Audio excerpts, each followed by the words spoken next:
जय हिंद प्यारे बच्चों। सीजी बोर्ड प्रिपरेशन में आपका एक बार फिर से स्वागत हूँ। मैं हूँ अखिलेश और आज के इस लेक्चर में हम मानव जनन ह्यूमन रिप्रोडक्शन का पार्ट 2 देखने वाले हैं।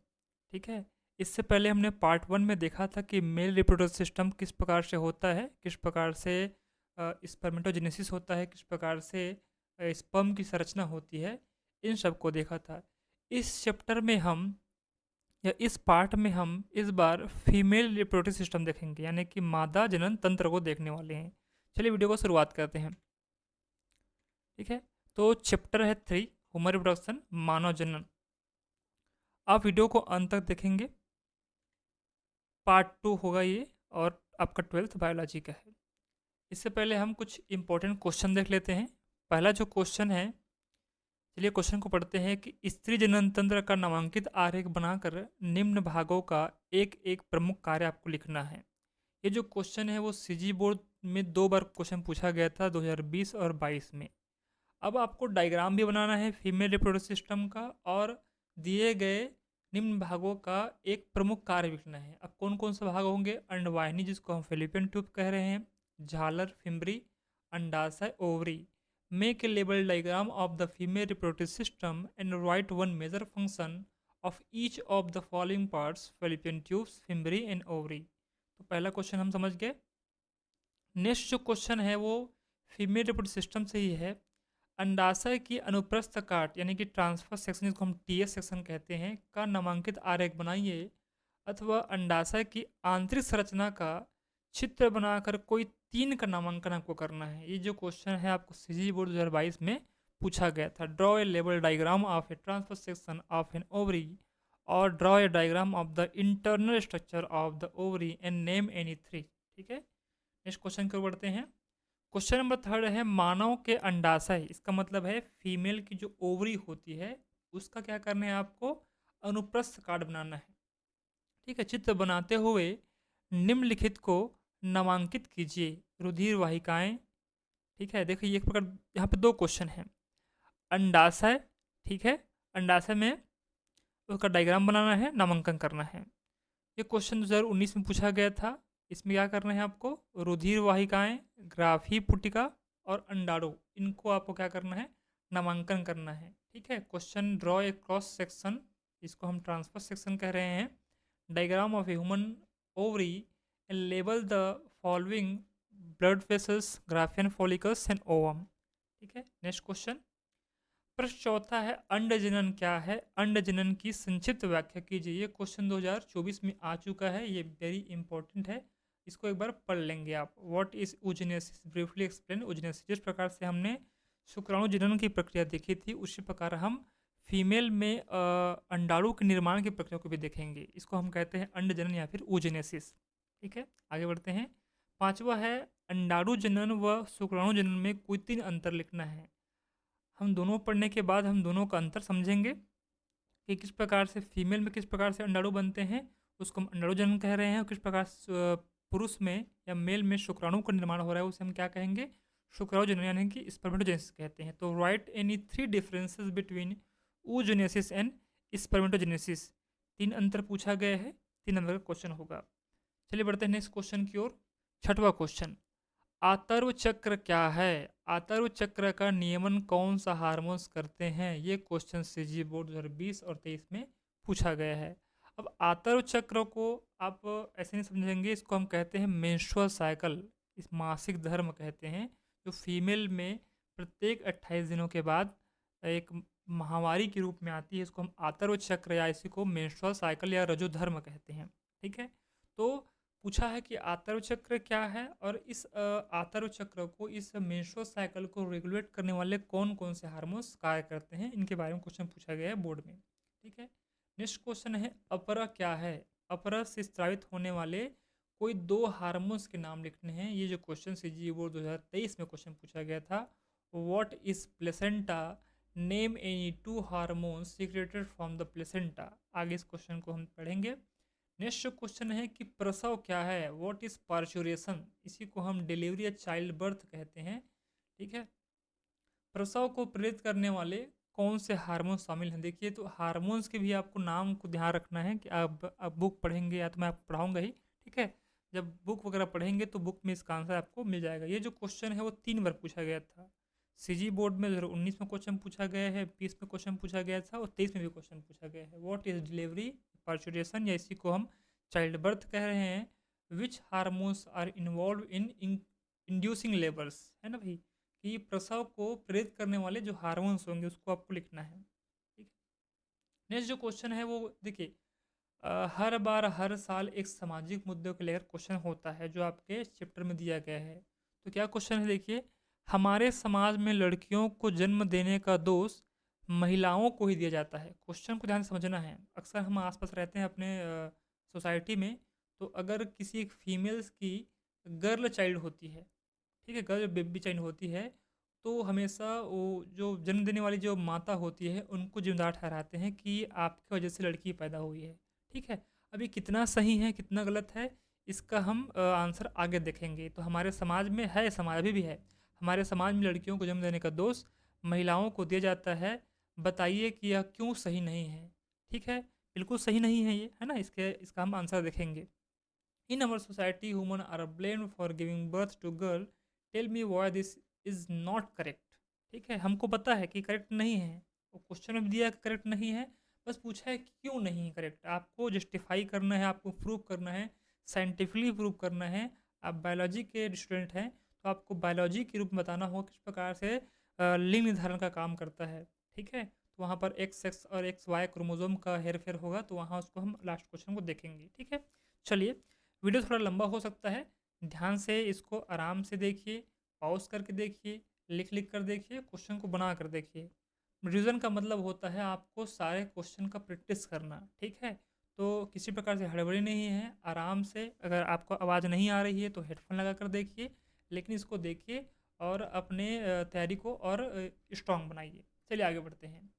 सबसे जो पहला क्वेश्चन है जिसको हम पढ़े थे 2020 और 22 में क्वेश्चन आया है, क्या पूछा है कि स्त्री जनन तंत्र का आपको नामांकित आरेख बनाना है। इसका मतलब है फीमेल रिप्रोडक्टिव सिस्टम, यानी कि मादा प्रजनन तंत्र। ठीक है, वो दिखता कैसे है आपको डायग्राम बनाना है, और डायग्राम बनाने के बाद उसको लेबलिंग भी करनी है। और लेबलिंग करने के साथ साथ उनके जो पार्ट्स होंगे, उनके जो भाग होंगे, उनके एक एक आपको कार्य भी लिखने हैं कि क्या काम करते हैं। ठीक है, तो घबराना नहीं है, मैं आपको बताऊंगा। ठीक है, चलिए, ये देखिए, ये क्या है, फीमेल रिप्रोडक्टिव सिस्टम है। अब इसको कहीं ना कहीं आपने देखा होगा। ठीक है, आप बुक पढ़ाए होंगे या फिर आपके टीचर्स आपको क्लास में पढ़ाए होंगे, इस प्रकार से डायग्राम बनाए होंगे। ठीक है, तो एक इमेजिनेशन डायग्राम है, इसको देखिए क्या क्या है। ठीक है भाई, हम सबको पता है कि किसी भी रिप्रोडक्टिव सिस्टम में दो भाग होते हैं, एक को बोलते हैं प्राइमरी सेक्स ऑर्गन, दूसरा को बोलते हैं सेकेंडरी सेक्स ऑर्गन। अब प्राइमरी सेक्स ऑर्गन किसे कहते हैं कि वह ऑर्गन या वह अंग जिससे युग्मक का निर्माण होता हो, गेमिट का निर्माण होता हो। ठीक है, जिस प्रकार से हमने देखा था कि जो मेल रिप्रोडक्टिव सिस्टम था उसमें जो प्राइमरी सेक्स ऑर्गन क्या था, टेस्टिस था। टेस्टिस में क्या बनता है, नर युग्मक यानी कि स्पर्म शुक्राणु बनता है। उसी प्रकार एक फीमेल में जो प्राइमरी सेक्स ऑर्गन होता है उसको हम ओवरी या अंडाशय कहते हैं। और अंडाशय का मुख्य कार्य होता है क्या करना भाई, अंडाणुओं का निर्माण करना। देखिए, इसका क्वेश्चन का हमको आंसर भी मिल गया कि स है अंडाशय का आपको कार्य भी लिखना है। अब अंडाशय दिख कहाँ रहा है, तो अंडाशय एक पेयर होता है, एक जोड़ी होता है, एक राइट में एक लेफ्ट में, एक इधर दिख रहा है आपको, इधर दिख रहा है। इस प्रकार से बादाम के आकार का आपको दिख रहा होगा, ये क्या है, अंडाशय है। अंडाशय का मुख्य कार्य होता है अंडाणुओं का निर्माण करना। जो अंडाणु क्या है, एक्स क्या होते हैं, ओवम क्या होते हैं, ये फीमेल गेमिट होती हैं। ठीक है, उसके अलावा जितने भी आपको अंग दिख रहे हैं ये सब कैसे हैं, सहायक अंग होंगे, सेकेंडरी सेक्सुअल ऑर्गन्स होंगे। ठीक है, तो सबसे पहले शुरुआत करते हैं किससे भाई, ये ovary, ovary primary sex organs है। अब इस प्रकार से ये दिख रहा है आपको, ये वाला भाग एक हाथ जैसा दिख रहा होगा, जैसे ग्लव्स पहनते हैं क्रिकेट में जो कैच लेने के लिए जो कीपर होता है, उसी प्रकार से क्या दिख रहा है, इसको हम बोलते हैं फिम्बरी, झालर। क्या बोलते हैं इसको, झालर। आपको इस प्रकार दिख रहा होगा झालर, इसको हम फिम्बरी कह रहे हैं। अब फिम्बरी का मुख्य कार्य क्या होता है, फिम्बरी का कार्य ये होता है कि इस ओवरी से निकले हुए अंडाशय को कैच करने का काम करता है, पकड़ने का कार्य करता है।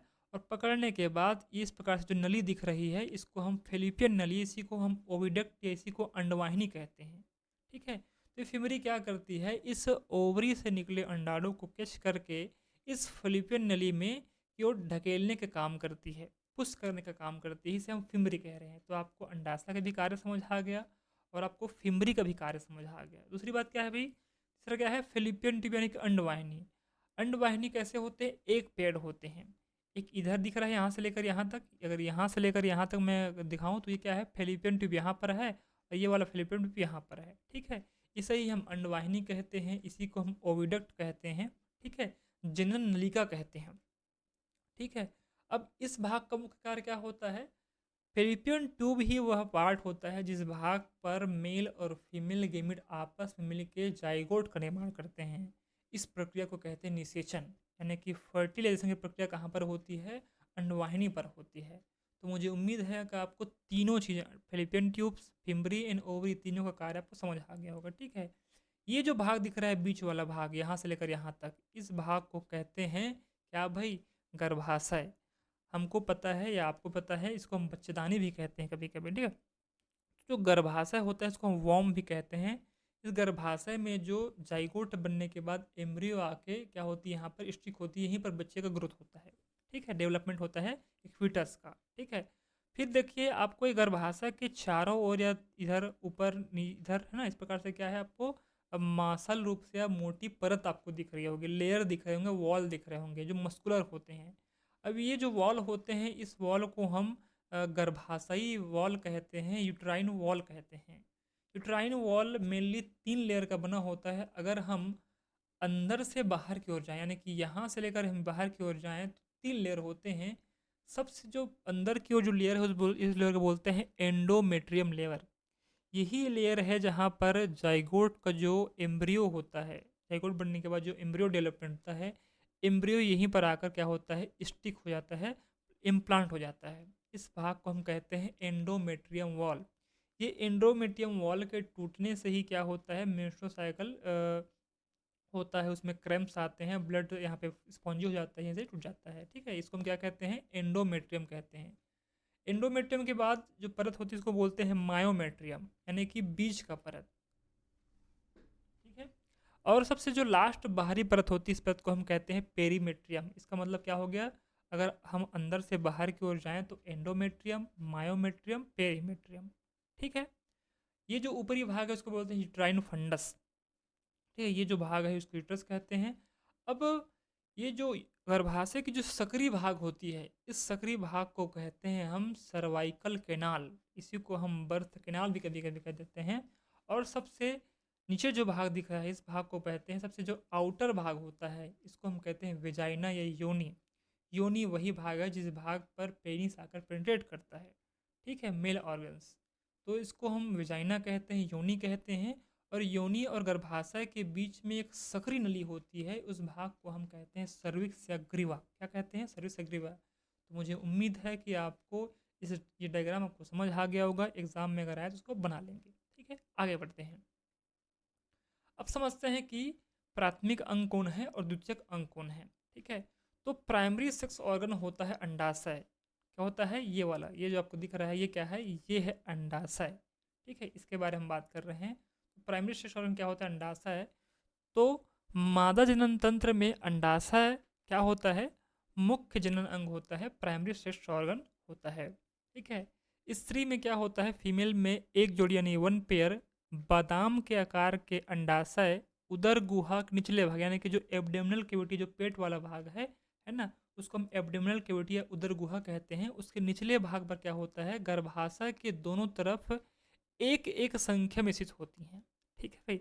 एक जोड़ी होती है, एक राइट की ओर, एक लेफ्ट की ओर, ठीक है। 1 पेयर ऑफ ओवरी होता है किस पे, फीमेल के रिप्रोडक्टिव सिस्टम में, ठीक है।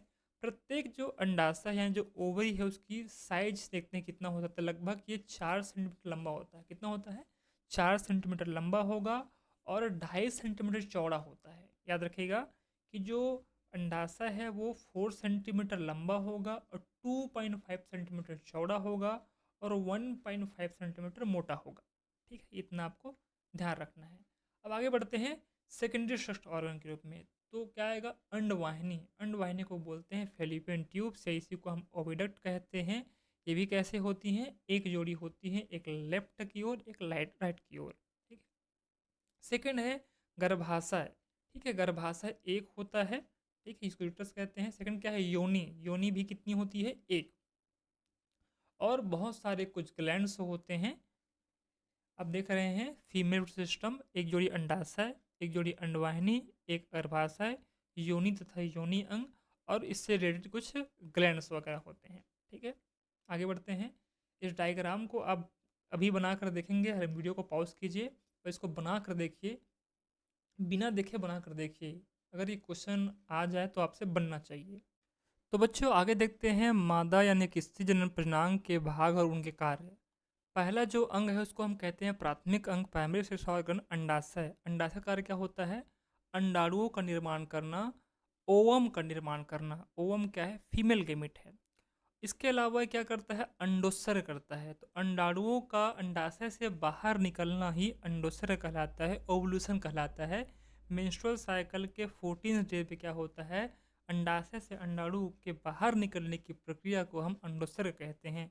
इसके अलावा सेकेंडरी सेक्सुअल ग्रोथ के लिए फीमेल में हार्मोन्स का स्राव होता है, इसको हम बोलते हैं एस्ट्रोजन हार्मोन्स। ये जो हार्मोन्स होते हैं वो फीमेल में द्वितीयक लिंग लक्षण को निर्माण करते हैं। आगे बढ़ते हैं। अंडवाहिनी या फिर फेलिपियन नलिकाएं, इसको क्या होता है? ये अंडाणुओं का संवहन निषेचन करता है। ये क्वेश्चन आया हुआ था, ठीक है। तो अंडाणुओं का संवहन करता है और निषेचन स्थल होता है। गर्भाशय, जन्म के पूर्व तक भ्रूण को धारण करना। जन्म से पहले जो गर्भाशय में जो भ्रूण होता है उसको क्या करता है? वो धारण करने का कार्य करता है। योनि, मादा का कॉपुलेशन प्रकोष्ठ, कॉपुलेशन के समय शुक्राणु एवं शिश्न को ग्रहण करना, और इस प्रकार से ये जन्म नलिका यानी कि बर्थ कैनाल के रूप में कार्य करता है। कुछ ग्रंथियां हैं, ये ग्रंथियां काम करती है लुब्रिकेटिंग द्रव का स्त्राव करती है, विशेष गंध का उत्पादन करती हैं। इसके अलावा बर्थोलिन ग्रंथि होती है, पेरिनल ग्रंथि होती है, रेक्टल ग्रंथि होती है। ठीक है, इन सब कार्य को आपको एक कॉपी में लिख लेना है, इसको आपको याद करना है। सबसे पहले समझते हैं अंडवाहिनी, फेलिपियन ट्यूब्स। आप देख पा रहे हैं, इसी को मैं क्रॉप कर दिया हूँ। ये राइट फेलिपियन ट्यूब है, ये लेफ्ट फेलिपियन ट्यूब है। ठीक है, पढ़ते हैं आगे। फेलिपियन ट्यूब ओएम या जाइगोट को यूट्रस की तरफ भेजता है। ठीक है, इसका मतलब ये है कि अगर यहाँ पर अंडाशय से आते हुए अंडाणु यहाँ पर आ गया तो क्या करेगा? ये यहाँ पर क्या होगा? फर्टिलाइजेशन होगा, जाइगोट बनेगा। जाइगोट को कहाँ ढकेलेगा? ये इधर की तरफ, गर्भाशय की ओर, यानी कि इधर से लेकर यहाँ तक क्या करेगा? ये तरफ भेजने का कार्य करती है। आगे बढ़ते हैं। फेलिपियन ट्यूब के दीवार पर क्या होते हैं? सिलिएटेड एपिथेलियम घिरे रहती है। इसका मतलब है कि यहाँ पर कुछ सीलिया जैसे होता है जो आपके अंडाणुओं को क्या कर रहा है? पुश करने का काम करता है यूटेरस की तरफ। ठीक है, फेलिपियन ट्यूब क्या होता है? निषेचन स्थल होता है, इसको हम फर्टिलाइजेशन साइट कहते हैं। यहीं पर शुक्राणु अंडाणु या मेल या फीमेल गेमेट आपस में आकर मिलते हैं, मिलने के बाद जाइगोट बनाते हैं। इस प्रक्रिया को ही हम कहते हैं निषेचन की प्रक्रिया, यहाँ पर स्थल होता है। कई बार क्वेश्चन इन्होंने पूछा जाता है पूछने के लिए कि निषेचन स्थल कहाँ होता है, तो आप कहेंगे अंडवाहिनी, फेलिपियन ट्यूब। मानव में निषेचन की प्रक्रिया कहाँ पर होती है, तो आप कहेंगे फेलिपियन ट्यूब पर होती है, अंडवाहिनी पर होती है। ठीक है, ये एक नंबर का क्वेश्चन हो सकता है। निषेचन अंडवाहिनी। अब अच्छा, अगर आपसे पूछे कि अंडवाहिनी पर कहाँ होता है, तो आप कह सकते हैं एम्पुला इस्थमस जंक्शन पर। अब कहेंगे सर एम्पुला कहाँ, इस्थमस कहाँ है? इस फेलिपियन नली को ध्यान से देखिए, ये जो ऊपरी भाग दिख रहा है इस भाग को कहते हैं एम्पुला, और जो सक्रिय भाग दिख रही है इस भाग को कहते हैं इस्थमस। तो कहने का मतलब है निषेचन कहाँ पर होता है अंडवाहिनी पर? इस एम्पुला और इस थमस जंक्शन के बीच पर होता है, इसी को कहते हैं एम्पुला इस्थमस जंक्शन पर ये होती है। ठीक है, एम्ब्रियो अपना ब्लास्टोसिस्ट स्टेज का परिवर्धन फेलिपियन ट्यूब में ही करती है। अब इसका मतलब क्या है कि जैसे ही ये जाइगोट बनेगा, यानी कि मेल और फीमेल गेमेट आपस में मिलेंगे, फ्यूज्ड होंगे, निषेचन की प्रक्रिया होगी और जाइगोट बनेगा, युग्मनज बनेगा। उसके बाद क्या होगा? इसमें लगातार सेल डिवाइड करेंगे। ठीक है भाई, तो क्या बनेगा? ब्लास्टोसिस्ट का निर्माण होता है, 2 सेल 4 सेल स्टेज होता है। तो यहाँ पर लगातार समष्टि विभाजन के द्वारा कोशिकाएं डिवाइड करेंगी। और कहाँ पर होता है इसका परिवर्धन? ये अंडवाहिनी पर ही होता है। नोट, जो बर्ड्स होती हैं, जो पक्षी होती हैं, पक्षियों में जो राइट फेलिपियन ट्यूब होती है, यानी कि जो दाहिनी अंडवाहिनी होती है, एवं जो ओवरी इसमें नहीं पाई जाती है, दाहिनी बोल रहा हूँ, ठीक है, यानी कि राइट साइड, इसमें बर्ड्स में नहीं होती, इसको ध्यान रखेंगे आप। आगे बढ़ते हैं, गर्भाशय के बारे में पढ़ते हैं। ये देखिए गर्भाशय, इसको यूट्रस कहते हैं, इसी को हम वॉर्म कहते हैं, जहाँ पर एम्ब्रियो धारण किया होता है। ठीक है, आगे बढ़ते हैं। यूट्रस कैसा होता है? यूट्रस जो होता है वो नाशपत्ती के समान रचना होती है, ठीक है। साइज की बात करें करने के लिए इसकी साइज कितनी होती है? 7.5 सेंटीमीटर कैसा होता है? लंबा, यानी कि यहाँ से लेकर यहाँ तक कितना होगा? 7.5 सेंटीमीटर लंबा। यहाँ से यहाँ तक कितना चौड़ा होगा? 5 सेंटीमीटर, यानी कि यहाँ से लेकर यहाँ तक कितना होगा? 5 सेंटीमीटर। और क्या बोला है? 3.5 सेंटीमीटर क्या बोला है? मोटा होता है, ठीक है। तो 7.5 सेंटीमीटर लंबा, 5 सेंटीमीटर चौड़ा एंड 3.5 सेंटीमीटर मोटा होता है। आगे बढ़ते हैं। यूट्रस का ऊपरी हिस्सा कैसा होता है? चौड़ा। आप देख रहे हैं ये ऊपरी हिस्सा किसका है? गर्भाशय का। तो गर्भाशय का जो ऊपरी हिस्सा कैसा होगा? चौड़ा होगा। निचला भाग कैसे होगा? सकरा से हम क्या कहते हैं? सर्विस कहते हैं। तो यूट्रस की सकरा भाग क्या कहलाता है? सर्विस या ग्रेवा कहलाता है। ये वाला भाग, ये आपको दिख रहा है, यहाँ से लेकर यहाँ तक क्या है? सर्विक्स भाग है, जो आगे कहाँ पर खुलता है? वेजाइना पर खुलता है, ठीक है। आप देख पा रहे हैं। अब बात करते हैं यूट्रस की दीवार कैसी होती है? काफ़ी मोटी होती है। सॉरी, यहाँ पर मोती लिखा हुआ है, लेकिन आप पढ़ेंगे इसको मोटी होती है, काफ़ी थिक होती है, ठीक है। अगर हम बाहर से अंदर की ओर जाएं तो पहला क्या आएगा? पेरीमेट्रियम, आप देख पा रहे हैं। बीच में कौन सा होगा? मायोमेट्रियम। सबसे लास्ट में क्या होगा? एंडोमेट्रियम। तो मेनली 3 दीवार होती है। अब इसका मुख्य कार्य क्या होता है? गर्भाशय का गर्भाशय का काम होता है फर्टिलाइज ओवम को एम्ब्रियो बनने, ठीक है भाई, तथा सॉरी फर्टिलाइज जो ओवम होती है उसको क्या करते हैं? एम्ब्रियो बनाने में और विकास के लिए स्थान प्रदान करती है। इसका मतलब है कि जैसे एम्ब्रियो यहाँ पर होगा तो यहाँ पर एम्ब्रियो का डेवलपमेंट यहाँ पर होता है। इनका मुख्य कार्य यही होता है। आगे बढ़ते हैं। योनि यानी वेजाइना, ठीक है, सबसे आउटर पार्ट होता है, ठीक है। वेजाइना इसको हम योनि कहते हैं। तो योनि या योनि अंग को एक साथ क्या कहते हैं? वल्वा या भग कहते हैं, ठीक है। योनि एक सक्रिय नली होती है, सॉरी यहाँ पर नली लिखा हुआ है, नली होती है, पेशी ऊतक की बनी होती है, यानी कि मस्कुलर टिश्यू यहाँ से बनी होती है, काफ़ी सक्रिय होती है, ठीक है। योनि का ऊपरी भाग यानी कि ये वाला भाग, ये क्या कहलाएगा? सर्विस कहलाएगा। इसको हम ग्रीवा कहते हैं, जो सर्विस से जुड़ी होती है, ऊपरी भाग। दूसरा भाग मादा जनन छिद्र के रूप में बाहर यूरेथ्रा मूत्र मार्ग के छिद्र के पीछे खुलते, जिसे क्या कहते हैं? योनि और वजाइनल ओरिफिस कहते हैं, ठीक है। ये जो बाहरी भाग कहाँ पर खुलती है? यूरेथ्रा के रूप में खुलती है, ठीक है। अब वेजाइना के भी क्या होते हैं? सबसे जो बाहरी भाग होती है इसको हम भाग या वल्वा कहते हैं। इसके भी अलग अलग भाग होते हैं, अलग अलग लेयर्स होती हैं। उस लेयर को बोलते हैं लेबिया मेजोरा। जो बाहरी लेयर उसको बोलते हैं लेबिया मेजोरा। उसके ठीक नीचे एक लेयर होती है उसको बोलते हैं लेबिया माइनोरा। और योनि के ऊपरी भाग में मटर के दाने के समान एक पार्ट होता है, उस भाग को बोलते हैं क्लेटोरिस, ठीक है। और योनि को ढके हुए एक पतली थिन लेयर होती है, उस लेयर को हम कहते हैं हाइमेन। और इस वेजाइना के ऊपर जो हेयर्स होते हैं उसको हम कहते हैं प्यूबिक हेयर्स, ठीक है। मुझे उम्मीद है आपको समझ आ गया होगा। अब इनका मुख्य कार्य क्या है? कॉपुलेशन के समय स्पर्म तथा पेनिस को ग्रहण करना एवं एक बर्थ कैनाल के रूप में क्या करता है? ये कार्य करता है, ठीक है। मेथुनांग के समय, कॉपुलेशन का मतलब होता है मेथुनांग, जब नर बाह्य अंग और जो मादा बाह्य अंग आपस में जब मिलते हैं उसको, उस प्रक्रिया को बोलते हैं कॉपुलेशन, मेथुनांग। उस समय स्पर्म और पेनिस को क्या करते हैं? ग्रहण करते हैं और बर्थ नलिका के रूप में, जनन नलिका के रूप में ये कार्य करते हैं, ठीक है। मुझे उम्मीद है आपको समझ आ गया होगा। आगे बढ़ते हैं। अंडाशय, अंडाशय क्या है? प्राइमरी सेक्स ऑर्गन है। अब अंडाशय से 2 क्वेश्चन पूछा गया है, ठीक है, कि अंडाशय के अनुप्रस्थ काट यानी कि ट्रांसफर सेक्शन का आपको नामांकित आरेख बनाना है, अथवा अंडाशय की जो आंतरिक संरचना है यानी कि इंटरनल स्ट्रक्चर है उसको आपको बनाना है और किसी 3 का नामांकन करना है।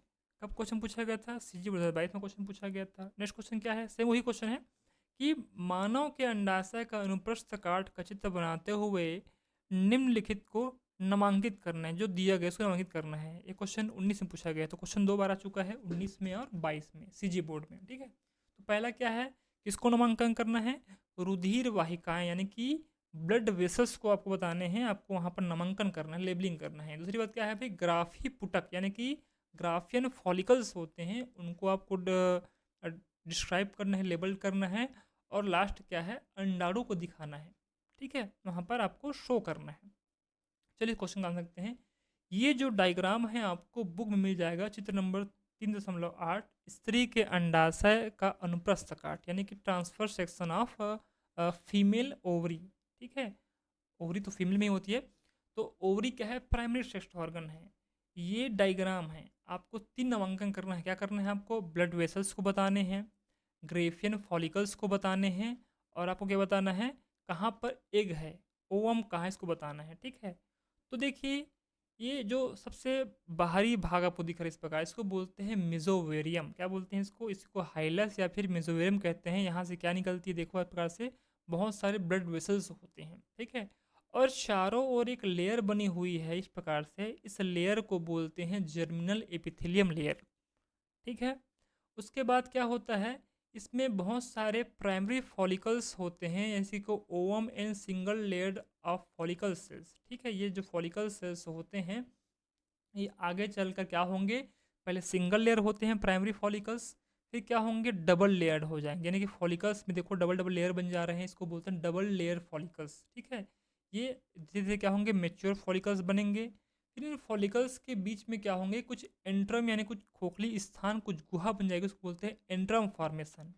तो बिगनिंग ऑफ एंट्रम फॉर्मेशन, इस प्रकार से आप ये फॉलिकल्स के चारों ओर क्या बन रहे हैं, कुछ एंट्रम्स बन रहे हैं। ठीक है भाई, इसको हम बोलते हैं follicles antrum formation. Follicle approaching maturity, यानी कि फॉलिकल्स क्या हो रहे हैं, मेच्योर हो रहे हैं।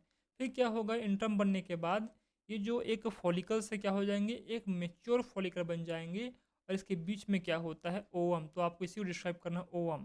ठीक है, तो मेंस्ट्रुअल साइकिल के आते आते यहाँ तक आते आते क्या होगा, 14 डे आएगा। जब 14 डे आएगा तो क्या होगा, एक ओवुलेशन की प्रक्रिया होगी। देखो इस प्रकार से यहाँ पर एक डिस्चार्ज ओवम, यानी कि अंडाणु बाहर निकल गया। ठीक है, इसको बोलते हैं ओवुलेशन, यानी कि अंडोत्सर्ग।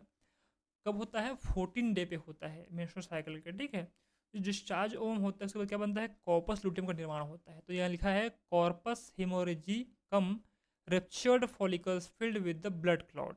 ठीक है, मतलब एक प्रकार से जैसे कि एक प्रकार से घाव बन जाता है वहाँ पर। ठीक है भाई, फिर घाव बनेगा, उसको हम कहते हैं कॉर्पस लुटियम कह रहे हैं। उस कॉर्पस लुटियम में क्या होंगे, घाव बनेंगे, सूखेंगे, तो क्या होंगे, कुछ फाइब्रिन यानी कि ब्लड क्लॉटिंग कुछ फैक्टर्स होते हैं, वहाँ जमेंगे। तो यहाँ पे फाइब्रिन ब्लड क्लॉट्स होते हैं, ल्यूटियम सेल्स होते हैं, और यहाँ पर कुछ कनेक्टिव टिश्यूज़ वगैरह होते हैं। इसी को बोलते हैं यंग कॉर्पस लुटियस। ठीक है, ये यंग कॉर्पस लुटियस में इसमें घाव बढ़ता रहेगा।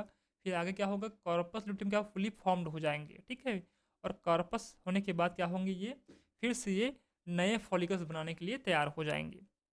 इस प्रकार से आपको समझाना है बोर्ड के एग्जाम में। ठीक है, आगे बढ़ते हैं। अब देखते हैं अंडाशय के कार्य, जो प्राइमरी सेक्स ऑर्गन है फीमेल्स में, उनका मुख्य कार्य क्या होता है। देखते हैं पहला कार्य। पहला जो कार्य है अंडाशय का प्रमुख कार्य होता है अंडाणुओं का निर्माण करना। किसका निर्माण करना, formation of female gametes ovum. ठीक है, दूसरा है कुछ हार्मोन जैसे कि एस्ट्रोजन। ठीक है भाई, इसको हम फीमेल हार्मोन कहते हैं। जिस प्रकार से मेल के टेस्टिस से हार्मोन निकलता है टेस्टोस्टेरोन, उसी प्रकार फीमेल में एक हार्मोन बनता है, उसको बोलते हैं एस्ट्रोजन हार्मोन्स, इसको हम फीमेल हार्मोन्स कहते हैं। उसके साथ साथ एक हार्मोन प्रोजेस्टेरोन हार्मोन्स, इस हार्मोन को हम प्रेगनेंसी हार्मोन भी कहते हैं। ठीक है, तो एस्ट्रोजन एंड प्रोजेस्टेरोन हार्मोन्स अंडाशय से निकलने वाले हार्मोन्स होते हैं। इनका उत्पादन कौन करता है, अंडाशय करता है। आगे बढ़ते हैं। ये हार्मोन्स, ये जो दोनों हार्मोन्स एस्ट्रोजन और प्रोजेस्टेरोन हार्मोन्स, ये हार्मोन्स स्त्री के द्वितीयक लैंगिक लक्षणों को क्या करते हैं, नियंत्रण करते हैं। इसका मतलब क्या है कि जिस प्रकार से मेल में सेकेंडरी सेक्स का ग्रोथ हुआ, यानी कि मेल को मेल बनाने वाला जो हार्मोन्स हुआ, उसी प्रकार फीमेल में भी फीमेल को फीमेल बनाने के लिए, यानी कि सेकेंडरी सेक्स का ग्रोथ कराने के लिए, सपोज कीजिए कि एक फीमेल है, फीमेल का आवाज़ पतला हो रहा है। ठीक है, शरीर सुडौल हो रहा है, इस प्रकार से स्तनों का विकास हो रहा है, इसको हम क्या कहेंगे, इसको हम कहेंगे सेकेंडरी सेक्सुअल ग्रोथ कहेंगे। ठीक है, तो एक फीमेल में जो हार्मोन्स होते हैं, एक फीमेल में सेकेंडरी सेक्सुअल ग्रोथ करने के लिए, नियंत्रण करने के लिए जिम्मेदार होते हैं। आगे बढ़ते हैं। अंडवाहिनी गर्भाशय एवं योनि की वृद्धि एवं विकास पर नियंत्रण रखते हैं। ठीक है, अंडाशय कार्य होता है, जो अंडवाहिनी है, जो फेलिपियन ट्यूब्स है, गर्भाशय यूट्रस है, और जो यूजाइना है, इनकी वृद्धि और विकास पर क्या करते हैं, ये नियंत्रण रखते हैं। स्तन ग्रंथियों का विकास एवं परिवर्धन करना या परिवर्तन करना। ठीक है, मेमरी ग्लैंड्स होते हैं फीमेल्स में। मासिक चक्र यानी कि मासिक धर्म, इसको हम मेंस्ट्रुअल साइकिल कह रहे हैं, उन पर भी क्या होते हैं, नियंत्रण इन्हीं हार्मोन्स द्वारा होता है। कौन सा हार्मोन से? Estrogen, progesterone hormones, luteinizing hormone, follicle stimulating hormones, ये सब हार्मोन्स काम करते हैं। आगे बढ़ते हैं। इसी बात को इंग्लिश में लिखा है, अगर इंग्लिश में के बच्चे यहाँ पे देख रहे होंगे तो उसको ध्यान से पढ़ लेंगे। The main function of the ovary is to produce egg, to produce sex hormones like estrogen and progesterone. These hormones control the secondary sexual character of women. Oviduct control the growth and development of the uterus and vagina, development and changes of mammary glands. The menstrual cycle is also controlled by these hormones. ठीक है। अब देखिए कि मादा में यौनारंभ यानी कि किस प्रकार से फीमेल में सेकेंडरी सेक्सुअल ग्रोथ होता है। तो यौनारंभ का अर्थ जनन इकाइयों के निर्माण से, यानी कि जो उसके रिप्रोडक्टिव ऑर्गन्स होते हैं वो डेवलपमेंट करना शुरू कर जाते हैं। स्त्रियों में यौनारंभ कब होता है? यानी कि एडोलेसेंस, यानी कि 12 से 14 वर्ष के बीच में होता है। इस समय से 40 से 45 वर्ष की आयु तक क्या होता है, लगातार अंडाणु बनते रहते हैं, यानी कि 12 से 14 वर्ष तक के बीच में बनते रहते हैं। यौनारंभ के बाद स्त्रियों में पुरुषों के समान कुछ परिवर्तन होते हैं, लक्षण बनते हैं, जिन्हें हम क्या कहते हैं? सेकेंडरी सेक्सुअल कैरेक्टर, यानी कि द्वितीयक लिंग लक्षण कहते हैं। स्त्रियों के द्वितीयक लिंग लक्षण कुछ प्रकार हैं, जैसे कि पहला है जांघें चौड़ी तथा कुल्हे भारी या बड़े हो जाते हैं। ठीक है। स्तनों में उभार आने लग जाता है, आवाज़ पतली हो जाती है, बगलों यानी कि आर्म्स विपिट्स होते हैं और जांघों पर क्या होते हैं, बाल उगाते हैं। रजोधर्म या मासिक धर्म प्रारंभ हो जाता है। ठीक है, यानी कि मेंस्ट्रुअल साइकिल शुरू हो जाता है। विपरीत लिंग के प्रति आकर्षण, अट्रैक्ट हो जाते हैं अपोजिट सेक्स के प्रति। सपोज दैट कि एक लड़का है वो एक लड़की की ओर अट्रैक्ट हो रहा है, उसी प्रकार एक लड़की जो होगी वो लड़के की ओर क्या होगी, अट्रैक्ट होगी। जो लेबिया माइनोर, जो वेजाइना का जो भाग होता है, उस भाग बोलते हैं लेबिया माइनोरा होता है, कि चारों तरफ क्या होता है, वसा का जमाव होना शुरू हो जाता है। इस प्रकार से हम जान पाए कि जो फीमेल होती है उनमें किस प्रकार से सेकेंडरी सेक्सुअल कैरेक्टर्स शो हो जाते हैं। आगे बढ़ते हैं। अंड जनन, जिस प्रकार से हमने मेल रिप्रोडक्टिव सिस्टम में पढ़ा था कि स्पर्मेटोजेनेसिस की प्रक्रिया होती है, किस प्रक्रिया द्वारा स्पर्म का निर्माण होता है, उस प्रकार अंडाणु का निर्माण अंडाशय से किस प्रकार से होता है, इसको बोलते हैं अंड जनन, यानी कि oogenesis। ठीक है। तो अंड जनन क्या है? अंड जनन की संक्षिप्त व्याख्या कीजिए। ये क्वेश्चन 2024 में पूछा गया था। What is oogenesis? Briefly explain oogenesis। चलिए उसको ध्यान से पढ़ते हैं। oogenesis क्या होता है? अंडाणु निर्माण की प्रक्रिया, formation of home is called oogenesis। बहुत सिंपल है कि अंडाणु का निर्माण कहाँ से? अंडाशय से हो रहा है। ठीक है। क्या डेफिनेशन का? अंडाशय की जनन कोशिकाएं की जन्म एपिथेलियम सेल्स। ठीक है। जो ओवरी होती है उसके जर्मिनल सेल्स होती हैं, उनमें क्या होगा भाई? उनमें मियोसिस होगा, यानी कि अर्ध विभाजन होता है। हमको पता है कि जो 6 ऑर्गन्स होते हैं उनमें क्या होंगे, मियोसिस डिवीजन होता है, यानी कि क्रोमोसोम हाफ हो जाते हैं। ठीक है। तो अर्धसूत्री विभाजन के द्वारा अंडाणु बनने की क्रिया को क्या कहते हैं? अंडाणु जनन कहते हैं। The process of formation of egg through meiosis in the reproductive cells of the ovary is called oogenesis। आगे बढ़ते हैं।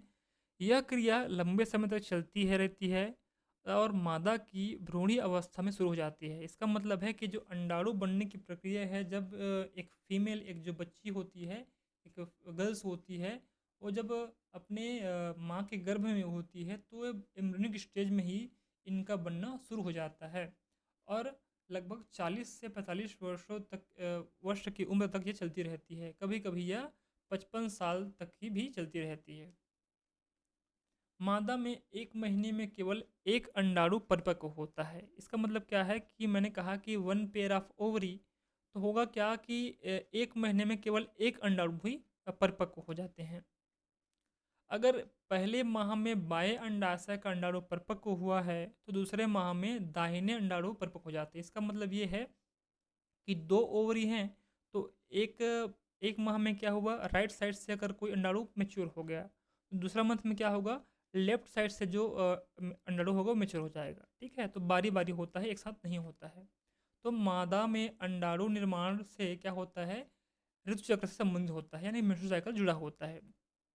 ठीक है। अगर मेंस्ट्रुअल साइकिल नहीं आएगा तो अंडाणु निर्माण भी नहीं हो पाएगा। तो मेंस्ट्रुअल साइकिल का आना बहुत ज़रूरी है। अब क्या होता है अंडाणु जनन? अंडाणु जनन की प्रक्रिया माता के अंडाशय में भ्रूणी अवस्था में ही शुरू हो जाती है। इसका मतलब क्या है, ये भ्रूणी अवस्था में शुरू हो जाती है। प्रत्येक अंडाशय में लगभग 20 लाख क्या होते हैं, oogonia सेल्स का निर्माण होता है। कितना, 20 लाख के आसपास। जन्म के बाद oogonia का निर्माण नहीं होता है। इसका मतलब ये है कि ये जन्म के पहले ही बन जाए रहते हैं और जन्म के बाद इनका बनना शुरू नहीं होता है या नहीं होता है। ठीक है। oogonia से भ्रूणी अवस्था में ही प्राइमरी oocyte सेल्स बनती हैं। क्लियर हो गया ये भी बात। जो प्राइमरी फॉलिकल सेल्स होते हैं को ग्रेनुलेसा कोशिका की परत घेर रखती है। इसे हम क्या कहते हैं, प्राइमरी फॉलिकल्स कहते हैं। बहुत संख्या में प्राथमिक पुटिकाएं जन्म से यौनावस्था तक नष्ट हो जाती हैं। यौनावस्था तक, इसलिए यौनारंभ पर एक ओवरी में केवल 60,000 से लेकर 80,000 फॉलिकल्स या पुटिकाएं ही शेष रह जाती हैं। मासिक धर्म के दौरान एक प्राइमरी फॉलिकल्स किसमें चेंज होती है, ग्रेफियन फॉलिकल्स में चेंज होती है। जो प्राइमरी प्राथमिक पुटिकाएं होती हैं वो ग्रेफियन पुटिकाओं में बदलती हैं। ठीक है। अब अंडजनन की प्रक्रिया को 3 अवस्था में बांटा गया है। जिस प्रकार से हमने शुक्राणुजनन में प्रक्रिया को 3 अवस्था में बांटा गया था, ठीक उसी प्रकार से इनको भी 3 अवस्था में बांटा गया है। पहली जो अवस्था होती है उसको बोलते हैं क्या भाई, मल्टीप्लिकेशन फेज, या इसी को बोलते हैं प्रोलिफरेशन फेज, गुणन अवस्था कहते हैं। यह अवस्था उसी समय होती है जब मादा कहाँ पर होती है, गर्भाशय में होती है। मादा के गर्भ में लगभग 6 माह की होती है, तब ये अवस्था शुरू हो जाती है। इस अवस्था में अंडाशय के जनन स्तन की जर्मिनल लेयर की कोशिकाओं में क्या होती है, विभाजन होता है कि कुछ कोशिकाओं का गुच्छा बन जाता है, इसको क्या कहते हैं, फॉलिकल्स कहते हैं। इन फॉलिकल्स की एक कोशिका थोड़ी बड़ी हो जाती है, उसे हम क्या कहते हैं, oogoनियम कहते हैं या oogoनियम सेल्स कहते हैं।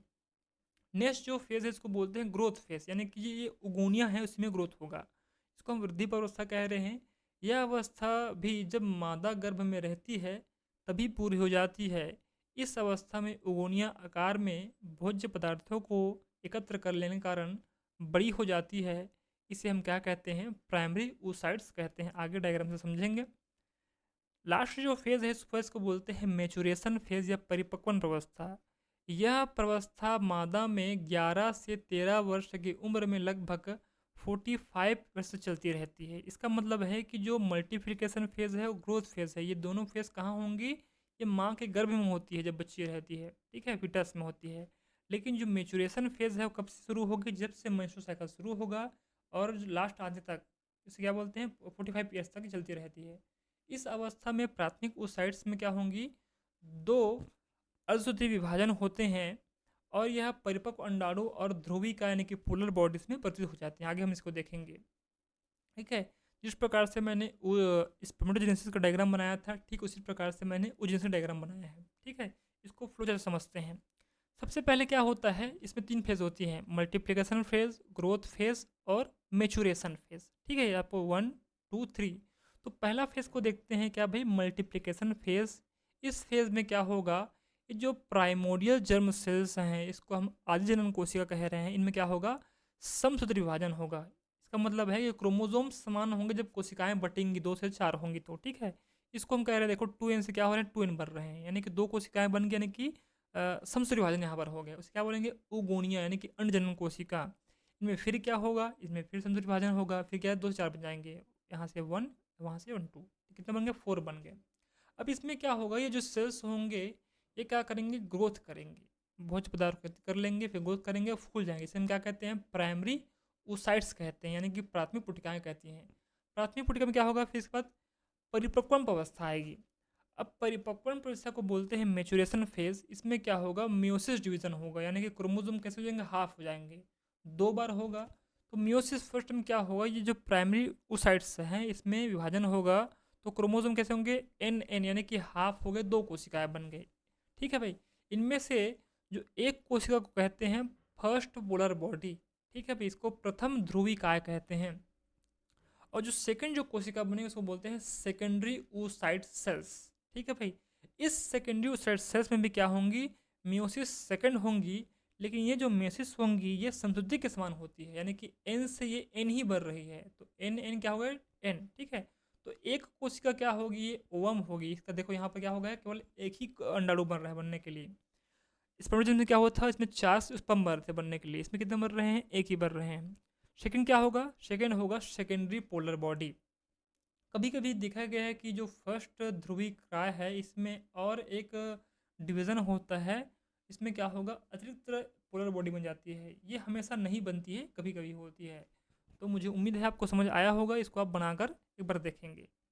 आगे बढ़ते हैं। अंडाणु की संरचना। हालांकि अंडाणु संरचना को नहीं पूछा गया है, लेकिन अगर इस बार पूछ दे कि अंडाणु की संरचना को समझाइए या चित्र बनाइए, तो इसको आप एक बार पढ़ लेंगे। Structure of ovum. मनुष्य का अंडाणु दूसरे स्तनियों के समान ही कैसा होता है, गोल होता है यानी कि राउंड शेप्ड होता है, और अचल होता है यानी कि नॉन मोटाइल होता है। अचल का मतलब है मूवमेंट नहीं कर पाता है। इस प्रकार से जो स्पर्म है मेल गैमेट वो मूवमेंट कर पाता, अचल होता है, लेकिन ये ओम कैसा होता है, अचल होता है। इसमें योग नहीं पाया जाता है, बल्कि इसके अंदर क्या होती है, कोशिका द्रव्य बहुत अधिक संख्या में भरा होता है। ठीक है, अगर हम हमेशा एक को देखते हैं, एक ओम को देखते हैं, उनके बीच में कुछ पितक दिखते हैं, योग दिखते हैं, लेकिन जो ह्यूमंस के जो अंडाणु होती हैं उनमें योग नहीं पाया जाता है। क्या भरा होता है, केवल कोशिका द्रव्य भरा होता है। आगे बढ़ते हैं। मनुष्य का अंडाणु कैसा होता है, अपितकी, वही बात है, एल स्थल यानी कि कोई प्रकार के पितक नहीं होते हैं। इसके अंदर क्या क्या होंगे, न्यूक्लियस, बीच में केंद्रक होते हैं, क्योंकि केंद्रक के अंदर क्या होंगे भाई, डीएनए होंगे, क्रोमोसोम्स होंगे। तो कोशिका द्रव्य के मध्य में एक कैसी होंगी, अगुणित। ठीक है भाई, अंडाणु बन गया, क्रोमोसोम हाफ हो गए, 46 थे, कितने हो गए, 23 हो गए। तो इसको हम क्या कहते हैं, अगुणित कहते हैं, हैप्लॉइड केंद्रक होता है। इसके अलावा क्या होता है, इसके सबसे इनर मोस्ट लेयर को बोलते हैं जोना पेलुसिडा। ठीक है, दो लेयर होते हैं, कोरोना रेडिएटा और जोना पेलुसिडा। जो इनर लेयर होती है एक अंडाणु की, इसको बोलते हैं जेपी या जोना पेलुसिडा।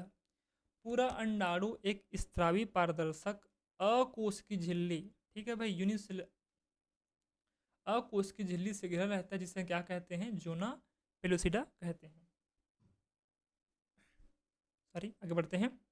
जोना पेलुसिडा पूरा अंडाणु एक स्थायी प्रदर्शक अकोश की झिल्ली से घिरा रहता है, जिसे क्या कहते हैं, जोना पेलुसिडा कहते हैं। आगे बढ़ते हैं। नेक्स्ट जो लेयर है उसको बोलते हैं कोरोना रेडिएटा। ठीक है, जोना पेलुसिडा के चारों तरफ यानी कि ऊपर की ओर, ठीक है, सबसे आउटर लेयर में, तो जोना पेलुसिडा के चारों तरफ पुटिका कोशिकाएं अवशेषी रूप से अनियमित रूप से स्थित होती हैं। इस स्तर को क्या कहते हैं, कोरोना रेडिएटा कहते हैं। आगे हम डायग्राम देखेंगे। ठीक है, कोरोना रेडिएटा स्तर की कोशिकाएं अंडोत्सर्ग यानी ओवुलेशन के समय भी अंडाणु के चारों तरफ स्थित होती हैं और धीरे धीरे निषेचन के समय लुप्त हो जाती हैं। जब जब मेल और फीमेल गेमेट आपस में मिलते हैं तब ये लेयर धीरे खत्म हो जाती है। ये देखिए, ये एक फीमेल की ओवम के डायग्राम है। ठीक है, तो बारी बारी समझते हैं। सबसे जो आउटर इस प्रकार से आपको जो लेयर दिख रहा है, इस लेयर को हम कहते हैं कोरोना रेडिएटा। ये जो कोरोना रेडिएटा होता है, ये जिना प्लेसिडा के बीच बीच में कुछ माइक्रोविलाइज होते हैं, उस पर ये धसी हुई होती हैं। इसको हम फॉलिकल सेल्स भी कहते हैं। तो कोरोना रेडिएटा क्या है, फॉलिकल सेल्स के रूप में होते हैं। इसके ठीक नीचे आपको एक राउंड शेप का क्या आपको एक लेयर दिख रही होगी, इस लेयर को ही कहते हैं जोना पेलुसिडा। ठीक है भाई, इसके अंदर में एक हल्की सी छोटी सी लेयर हो, इसको बोलते हैं वाइट लाइन मेम्ब्रेन्स। आपको दिख पा रहा होगा इस प्रकार से, यहाँ पर ये देखो, ये वाइट लाइन मेम्ब्रेन है अंदर की एकदम से बाहर की। ठीक है, ठीक है, उसके अलावा क्या होते हैं, कुछ पिनोसाइटिक वेसल्स होते हैं। बीच में आपको क्या दिख रहा है, बीच में दिख रहा है न्यूक्लियस। ठीक है, यहाँ पर क्या होंगे, साइटोप्लाज्म, इसको हम कहते हैं ओप्लाज्म कहते हैं। ठीक है, तो मुझे उम्मीद है कि आपको डायग्राम समझ आ गया होगा। इसको आपको एक बार बना कर देखेंगे। आगे बढ़ते हैं। अब हमने दोनों समझ लिया, हमने अंडाणु जनन भी अभी जस्ट पढ़ा और पिछले वीडियो में हमने शुक्राणु जनन भी पढ़ा। अब इन दोनों के बीच में अंतर पूछ दिया गया है। जब आप दोनों को पढ़ चुके हैं तो मुझे नहीं लगता कि आपको अंतर लिखने में कोई दिक्कत होगी। तो right any 3 differences between oogenesis and spermatogenesis. दोनों में बेसिक अंतर क्या है। सबसे पहले देखते हैं शुक्राणु जनन, फिर देखेंगे अंडाणु जनन। पहला पढ़ते हैं किसमें, स्पर्मेटोजेनेसिस में। एक स्पर्मेटोसाइट से कितने बनते हैं, 4 शुक्राणु बनते हैं। हमने जब भी इसको देखा पढ़ा तो एक स्पर्मेटोसाइट सेल से कितना स्पर्म बना, 4 स्पर्म बना। इसमें क्या होता है, जस्ट हमने देखा कि एक oocyte से क्या बना, केवल एक अंडाणु बनता है। ये बेसिक डिफरेंस ये होगा। ठीक है, शुक्राणु निर्माण कितने बनते हैं? 4 होते हैं, इसमें अंडाणु कितने बनते हैं? 1 बनते हैं। ये बेसिक अंतर होगा। देखते हैं शुक्राणु जनन में क्या होती हैं, ध्रुवीय कोशिकाएं नहीं बनती, यानी कि जो पोलर बॉडीज होती हैं इसमें नहीं बनती हैं। लेकिन हमने देखा कि इसमें कितने बनते हैं, लगभग 2 या 3 ध्रुविकाएं इसमें बनती हैं। किसमें? अंडाणु जनन में। आगे बढ़ते हैं।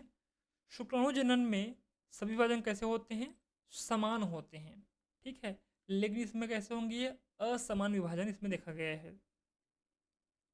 शुक्राणु जनन से बना शुक्राणु कैसा होता है? चल होता है, मोटाइल होता है, मूवमेंट कर सकता है, ठीक है। लेकिन हमको पता है कि जो अंडाणु कैसा होगा, इसमें अचल होते हैं। पांचवा क्या है? शुक्राणु का शरीर कैसा होता है भाई?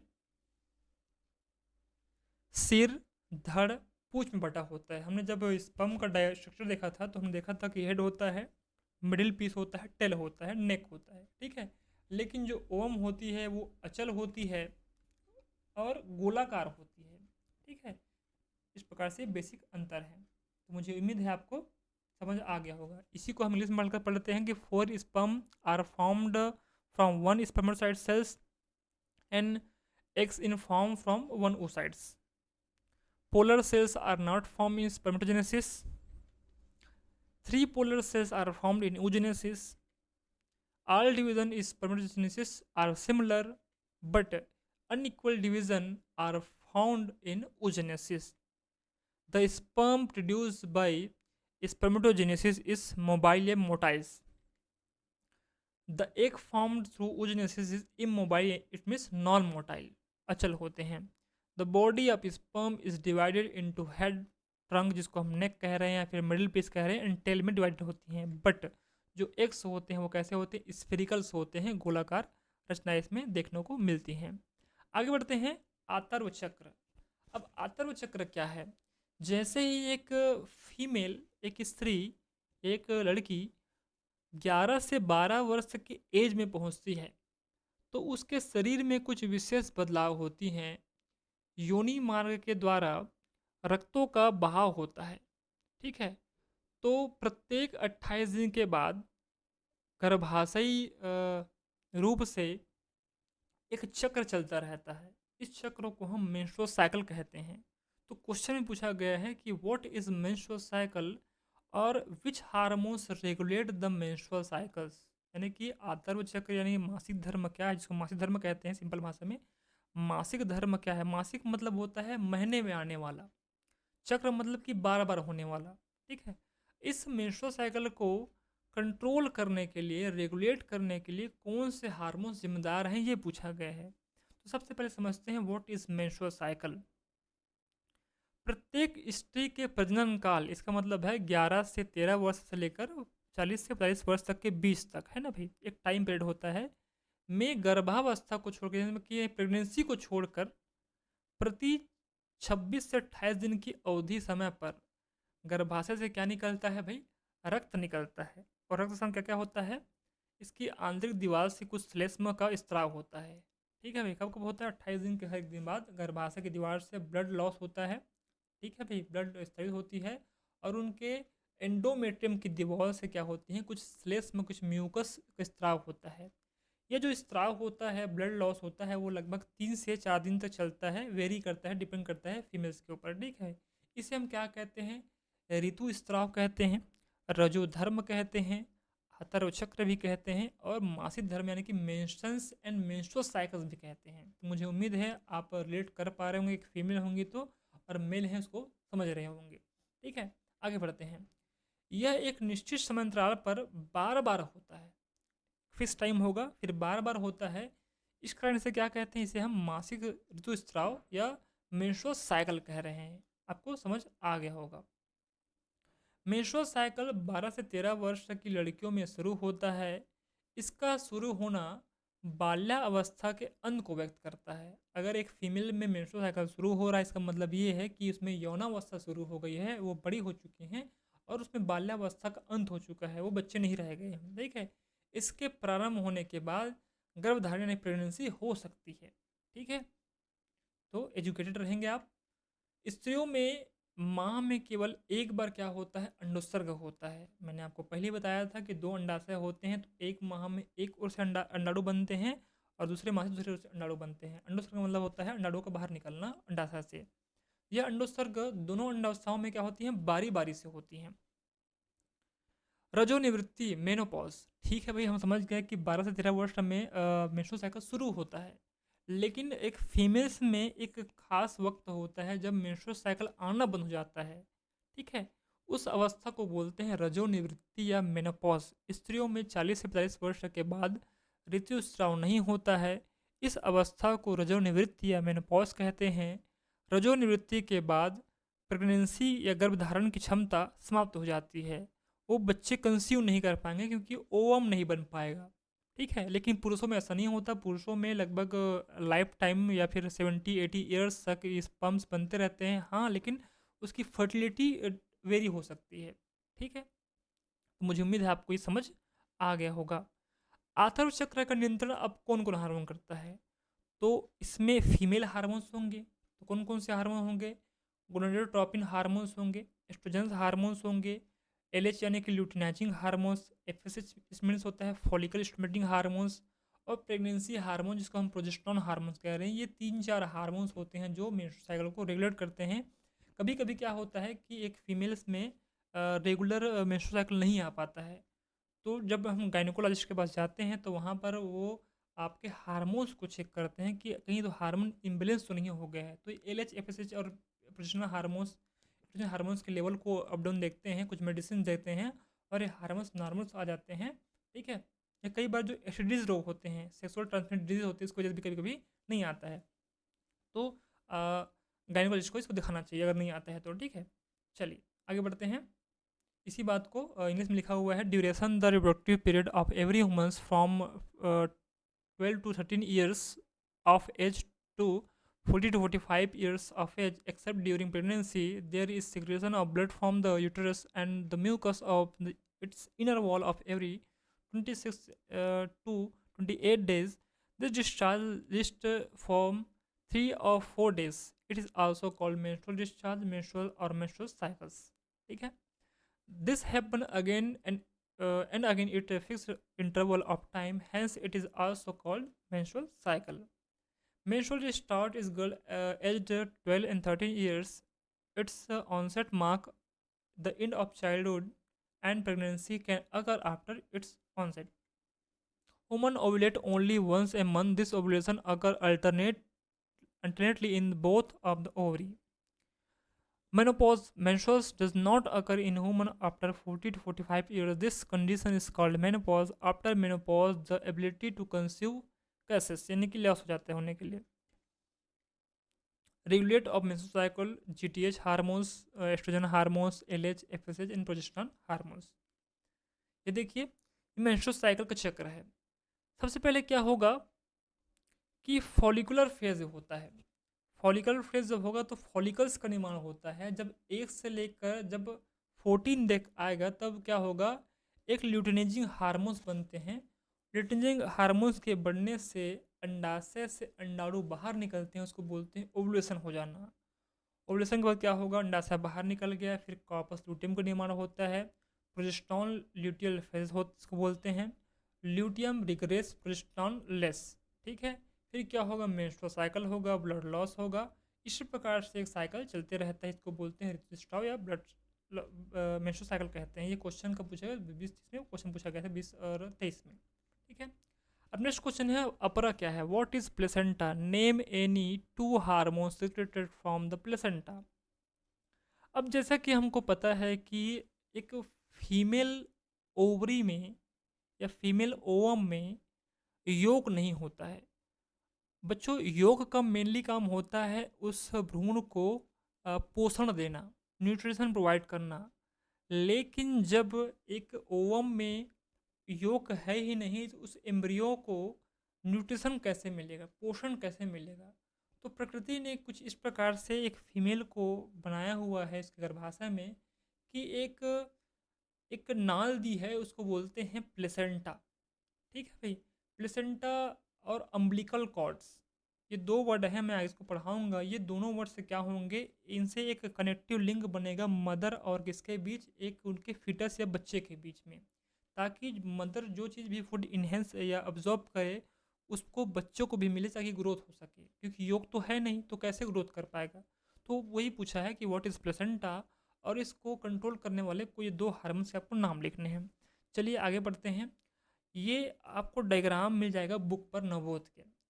3.25 चित्र क्रमांक है, वहाँ पर लिखा है माता के गर्भाशय में बच्चे की स्थिति कैसी है। ये आप देख रहे हैं, ये गर्भाशय है, यूट्रस है, और यहाँ पर एक ओम है, एक बच्चा है, फिटस है, और यहाँ पर एक नली निकली हुई है, एक नाल है। इस नाल को कहते हैं अम्बिलिकल कॉर्ड। क्या कहते हैं इसको हम? अम्बिलिकल कॉर्ड कहते हैं। और अम्बिलिकल कॉर्ड यूट्रस वॉल के यानी कि एंडोमेट्रियम वॉल के एक भाग, इसको बोलते हैं प्लेसेंटा। ये देखो, ये भाग को बोलते हैं प्लेसेंटा, और यहाँ से लेकर यहाँ तक जो बच्चे से जुड़ा होता है उस भाग को बोलते हैं अम्बिलिकल कॉर्ड्स। तो इसी के बीच क्या होगा, माता और शिशु के बीच में संबंध होता है, कनेक्टिव लिंक्स होता है। इस भाग को कहते हैं अपरा या प्लेसेंटा। ये जो पार्ट है, ये जो पार्ट आपको दिख रहा है, इस पार्ट को बोलते हैं प्लेसेंटा। ठीक है। तो बहुत सारे लेयर्स होते हैं। ये विजाइनल पार्ट है, फिर यूट्रस पार्ट है। इसके बाहरी भाग को हम कहते हैं क्या भाई, इसको बोलते हैं कोरियोनिक मेम्ब्रेन बोलते हैं। कोरियोनिक लेयर होती है, उसके अंदर फिर क्या होती है, उसके बाद कुछ एमनियोनिक लेयर होती हैं। फिर इसके अंदर में क्या होंगे भाई, एमनियोटिक फ्लूइड भरे होते हैं, और ये तो फीटस है ही है। ठीक। आगे बढ़ते हैं कि व्हाट इज प्लेसेंटा। अपरा, या इसको हम आमल भ्रूण कहते हैं, आमल कहते हैं इसी को, अपरा या आमल भ्रूण का मादा के गर्भाशय की भित्ति के साथ वह अस्थायी संबंध है जिसके द्वारा परिवर्धनशील भ्रूण एवं जो है कि जो डेवलपमेंट कर रहा है जो एम्ब्रियो, और जो फीमेल के क्या हो रहा है इसमें, रुधिर के पदार्थों का विनिमय हो रहा है, यानी कि ब्लड का एक्सचेंज हो रहा है। यह अकेला ऐसा अंग है जो द्रव प्राणियों के उत्कों से मिलकर बना होता है। ठीक है। तो आपको समझ आ गया होगा कि क्या है भाई, ये लिंक करता है किसको, बच्चे और माता को। ठीक है। अपरा से कौन कौन से हार्मोन्स होते हैं? पहला जो हार्मोन्स, एस्ट्रोजन हार्मोन्स, इससे संचालित होते हैं। फिर क्या है, प्रोजेस्टेरोन हार्मोन्स है। फिर है कोरियोनिक गोनाडोट्रोपिन हार्मोन्स। ठीक है, इसको हम CG बोलते हैं, CGH बोलते हैं बोलने के लिए। ठीक है। फिर क्या है, प्लेसेंटल लैक्टोजेंस भी यहाँ पर होते हैं। तो मुझे उम्मीद है आपको इसका आंसर मिल गया होगा। नेक्स्ट बढ़ते हैं सबसे अंतिम अवस्था कि भाई जाय युग्मक बन गया, युग्मक आपस में मिल गए, फर्टिलाइजेशन हो गया, उसके बाद जाइगोट बना, जाइगोट से एम्ब्रियो बना, एम्ब्रियो का डेवलपमेंट गर्भाशय में हुआ, प्लेसेंटा बना, बच्चे और माता के बीच लिंग बना। अब हमको पता है कि एक स्तनधारी या मेमल्स में क्या होता है, 9 मंथ बाद, एक अगर मनों की बात करें तो एक 9 मंथ बाद जब भ्रूण का विकास हो जाता है पूर्ण रूप से, तो 9 मंथ क्या होगा, फिर बच्चा गर्भाशय से ग्रीवा से होते हुए बर्थ कैनाल से बाहर निकलता है। इस क्रिया को बोलते हैं प्रसव होना, यानी कि बच्चे का जन्म होना। इसको कहते हैं डिलीवरी होना या ही चाइल्ड बर्थ होना, या इसको हम पार्चुरेशंस कहते हैं। तो प्रसव क्या है, व्हाट इज डिलीवरी? प्रसव को प्रेरित करने में कौन कौन से हार्मोन शामिल है, इसका मतलब है कि ऐसे कौन सा हार्मोन है जो प्रसव करवाने के लिए जिम्मेदार होता है। ये क्वेश्चन 3 बार पूछा गया है, 19, 20 और 23 में। ठीक है भाई। तो what is parturition, delivery, child birth, which hormones are involve in including labour. ठीक है। तो चाइल्ड बर्थ क्या है कि गर्भवती जो प्रेगनेंसी फीमेल्स होती हैं, तो गर्भवती माताओं के गर्भस्थ शिशु के बाहर निकलने की क्रिया को क्या कहते हैं, शिशु जन्म या फिर प्रसव कहा जाता है। ठीक है। अंतिम ऋतुस्राव के पहले दिन से 40 सप्ताह या 280 दिन बाद, यानी कि लगभग लगभग 9 मंथ के आसपास तक गर्भावस्था पूर्ण हो जाती है, और पूर्ण विकसित फिटस यानी कि जो फिटस होता है, एम्ब्रियो होता है, गर्भाशय की पेशियों के संकुचन के कारण पैदा हुए दबाव के प्रभाव से गर्भाशय से बाहर आ जाता है। इसका मतलब है जो गर्भाशय का दीवार होता है वहाँ पर क्या होगा, संकुचन होगा, कॉन्ट्रैक्शन होगा, और कुछ हार्मोन्स रिस्पॉन्सिबल होते हैं। इससे क्या होगा, एक प्रकार से दबाव बनता है, फिर ग्रीवा की ओर एक प्रकार से बच्चा नीचे जाता है। लेकिन इस समय भी यह गर्भाशय से नाभिनाल से जुड़ा होता है, अम्बिलिकल कॉर्ड से जुड़ा होता है, बाद में कट जाता है। ठीक है, नर्स काटते हैं इसको। आगे बढ़ते हैं। अम्बिलिकल कॉर्ड, अम्बिलिकल कॉर्ड को धागे द्वारा बच्चे की ओर बांधकर रोगाणु मुक्त, यानी कि उसमें किसी प्रकार का पैथोजेंस ना हो, ठीक है, फिर क्लीन करने के बाद, सैनिटाइज करने के बाद मुक्त ब्लेड से काट कर शिशु को स्वतंत्र कर देते हैं। ठीक है, जो जैसे पढ़ाया था हम आपको, आवाज जिसको अपरा कह रहे हैं, फिर क्या बोलते हैं अम्बिलिकल कॉर्ड कह रहे हैं, उसको हम काटते हैं। ठीक है। पीयूष ग्रंथि से बना हार्मोन रिलैक्सिन। ठीक है भाई, पिट्यूटरी ग्लैंड हमको पता है हमारे ब्रेन में होता है, उसको हम मास्टर ग्लैंड कह रहे हैं, एक सेब के बीच के कार का होता है पिट्यूटरी ग्लैंड। तो पिट्यूटरी ग्लैंड में कुछ हार्मोन्स बनते हैं। उस हार्मोन्स का नाम है रिलैक्सिन हार्मोन। अब नाम से स्पष्ट, रिलैक्सिन हार्मोन्स प्रसव के समय योनि यानी वेजाइना तथा गर्भाशय को क्या करता है, चौड़ा करने का काम करता है कि बच्चा आसानी से उसकी डिलीवरी हो जाए। ठीक है, इसको हम प्रसव के समय योनि तथा गर्भाशय को चौड़ा करके डिलीवरी को, प्रसव क्या करता है, आसान बनाने का काम करता है, लेसिंग करता है। इसको ऐसे समझिए कि सपोज दैट कि एक फीमेल है और या फिर कोई मेल है, उसको कुछ चूड़ा या चूड़ी पहनना है, कड़ा या चूड़ी पहनना है, तो कई बार चूड़ी ठीक से घुस नहीं पाता है हाथ पर। ठीक है, तो हम कभी कोई कुछ ऑयल्स लगा देते हैं ताकि वहाँ पर फिसल कर चला जाए जाने के लिए। ठीक है, या कभी आपके हाथ उंगली पर कहीं कोई कभी अंगूठी फंसी हो, अंगूठी निकालने के लिए साबुन लगाते हो, ताकि क्यों लगाते, ताकि वो फिसल जाए और बाहर निकल जाए। उसी प्रकार एक बच्चे को बाहर निकालने के लिए फीमेल्स में खुद एक हार्मोन बनता है। ठीक है, उसको हम कहते हैं रिलैक्सिन हार्मोन्स। ये हार्मोन्स यूजाइना और यूट्रस को चौड़ा करके आसान करता है प्रसाव। ठीक है, मुझे उम्मीद है आपको समझ आ गया होगा। आगे बढ़ते हैं। अब कौन कौन से हार्मोन्स हैं? पहला हार्मोन है कॉर्टिसोल हार्मोन। ठीक है, दूसरा क्या हार्मोन है? Progesterone hormone. तीसरा है oxytocin hormones.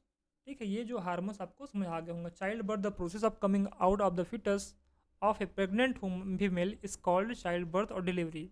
By 40 weeks or 28 days after the first day of the last menstrual discharge, the pregnancy is complete and the fully developed fetus comes out of the uterus due to the pressure created to the contraction of the uterine muscles, endometrium, myometrium, perimetrium. ठीक है, but even at this time it is out of the uterus connected by umbilical cords. ठीक है, the umbilical cords is tied with the thread toward the baby, and the baby is freed by cutting its with germ-free blood. The hormones relaxin produced in the pituitary glands make delivery easier by widening the यानी कि चौड़ा करना है। ठीक है, the widening vagina and uterus at the time of delivery. Hormones that induce labor, प्रसव को प्रेरित और करते हैं ताकि प्रसव हो, तो cortisol hormones, progesterone hormone, oxytocin hormones. ठीक है, तो मुझे उम्मीद है आपको समझ आ गया होगा। नेक्स्ट है, ये देखिए, गर्भ में फीटल। देखो, हम जब गर्भ में बच्चा होता है उसको हम बच्चा नहीं कहते हैं, उसको हम फीटल या फीटस कहते हैं। एम्ब्रियो डेवलप हो जाता है उसको फीटस कहते हैं, फीटल कहते हैं। और जरायु यानी कि अपरा, ठीक है, जैसा शिशु के बीच कैसे संबंध होता है, ये देखिए, ये गर्भाशय का अंदरूनी एरिया है। इसको हम कहते हैं एमनियोटिक केविटी पर या एमनियोटिक फ्लूइड पर बच्चा प्ले करता, खेलता रहता है। ठीक है, एमनियोटिक फ्लूइड होता है। इसके इनर लेयर पर क्या होती है? एमनियोटिक कैविटी होती है। फिर इसके अंदर क्या होती है? कोरियोनिक लेयर होती है, फिर एमनियोटिक लेयर होती है। एमनियोटिक लेयर होती है, कोरियोनिक लेयर होती है।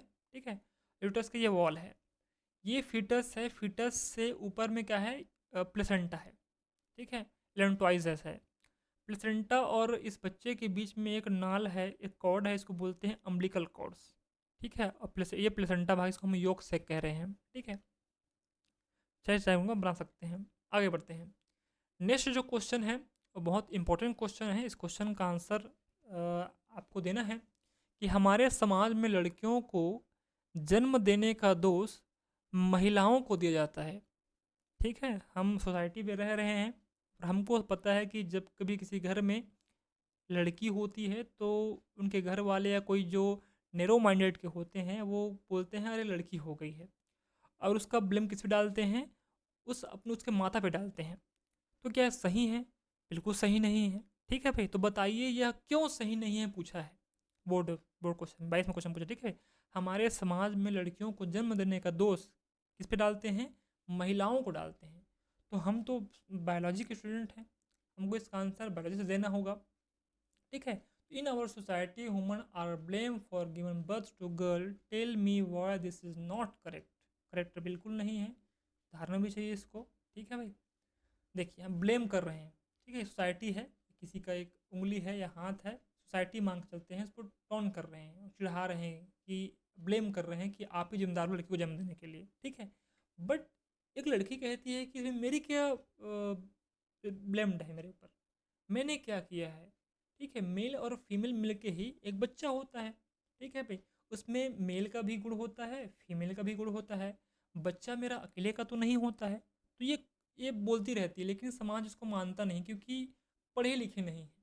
ठीक है भाई, अब आइए समझते हैं इसका आंसर क्या हो सकता है, काफ़ी इंटरेस्टिंग है बच्चों। इसका आंसर होगा लिंग निर्धारण के समय क्रोमोसोम का अदला बदली होना। ठीक है, हमको पता है ये डायग्राम आपको बुक में मिल जाएगा। 5.48 एक डायग्राम है मनुष्य में लिंग धारण। ठीक है, बुक में देखेंगे आप, नवबोध का बुक है। तो एक फादर है यानी कि मेल, एक मदर फीमेल। अब हमको पता है बायोलॉजिकल रूप से कि एक मेल में जो क्रोमोसोम होता है वो कैसा होता है, एक्स वाई होता है। क्रोमोसोम जो सबसे लास्ट क्रोमोसोम उसको सेक्स क्रोमोसोम बोलते हैं। 46 क्रोमोसोम होता है।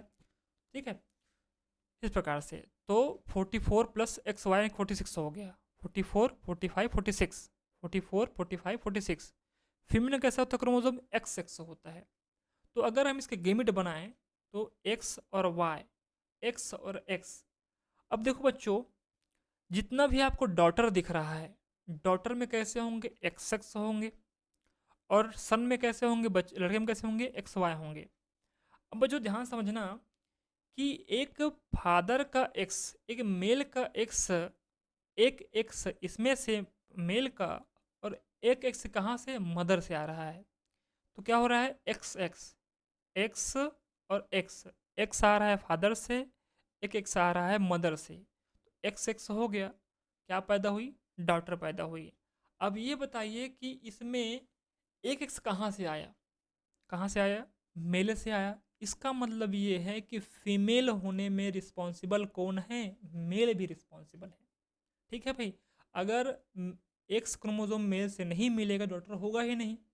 सपोज कीजिए केवल आप वाई बस को मिलाते हो और एक एक्स मदर से मिलाते हो तो केवल लड़का ही होगा। लेकिन यहाँ पर ये कहना गलत है कि ये लड़कियों को जन्म देने में महिलाएं जिम्मेदार होती हैं, ये गलत है। ये फादर जिम्मेदार होता है एक डॉटर के लिए, क्योंकि डॉटर में जो एक एक्स आया हुआ है, कहाँ से आया हुआ है, मेल से आया हुआ है। आप देख पा रहे हैं, एक एक्स यहाँ से, यहाँ से। फिर उसके बाद देखिए यहाँ पर एक एक्स यहाँ पर है, यहाँ पर भी डॉटर पैदा हो रहा है। ठीक है, उसके अलावा अगर वाई, एक वाई मेल से एक एक्स फीमेल से मिले, मतलब से क्या होगा, बच्चा लड़का होगा, एक्स वाई। तो एक्स और वाई मिलने से लड़का पैदा होता है, और एक्स से क्या होता है, लड़की पैदा होती है। आई थिंक आपको समझ आ गया होगा। ठीक है, चलिए, तो थैंक यू वेरी मच, आप यहाँ तक आए। अब मतलब यहाँ तक अब आए हैं, इसका मतलब है काफ़ी आप सिंसियर बच्चे हैं। ठीक है, मुझे उम्मीद है आपको पूरा चैप्टर समझ आया होगा। हमने चैप्टर नंबर 3 को कंप्लीट कर लिया, जितने भी इंपॉर्टेंट क्वेश्चंस हैं कंप्लीट कर लिया। अगर आपको लगता है कि सर कुछ टॉपिक्स छूट गए हैं इस चैप्टर से, तो उसको आप मेरे कमेंट बॉक्स पर लिखेंगे। ठीक है भाई, इसके अलावा क्या होता है, अपडेट्स जानने के लिए मेरे पास एक मेरा व्हाट्सअप चैनल है CG बोर्ड प्रिपरेशन करके, वहाँ पर आप जाएंगे, डिस्क्रिप्शन बॉक्स पर आपको लिंक मिल जाएगा, वहाँ पर डेली मैं अपडेट देता रहता हूँ। उसके अलावा इस वीडियो का आपको अगर PDF चाहिए तो व्हाट्सअप पे नहीं मिलेगा, आपको मिलेगा टेलीग्राम पर।